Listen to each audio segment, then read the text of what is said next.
नमस्कार मैत्रिणींनो, धोंड्याच्या महिन्यात छान असं गाईचं आगमन झालं आमच्या घरी आणि शरद रावणी गावाकडची परंपरा जपण्याचा छोटासा प्रयत्न आणि स्वप्न छोटे असो किंवा मोठे असो मनापासून जपले की ते नक्कीच पूर्ण होतात।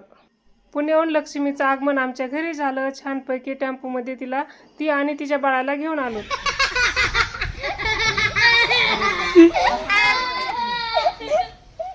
लक्ष्मी आमची गाय, पहिल्या गायचं नाव पण लक्ष्मीच होतं आणि हिचं पण लक्ष्मीच ठेवायचं, कारण की धोंड्याच्या महिन्यामध्ये गुरुवारी आमच्या घरी हिचं आगमन झालं आणि तिचं छोटंसं बाळ गुटगुटीत छान असतं असं ते पण आलं तिच्यासोबत। आणि बघा हे 2 रश्या सोडायच्या असतात ना, ते दादाच्या लक्षातच नाही इकडची सोडावं म्हणून ह्यांनी तोपर्यंत आतमधली सोडली आणि तिचं बाळ बाहेर काढल्यामुळे तिची एवढी घाई होती की बाहेर यायची। तिला वाटलं हिला कुणी घेऊन जातं का काय, असं किती जीव असतो ना आपल्या लेकरावर नाही का।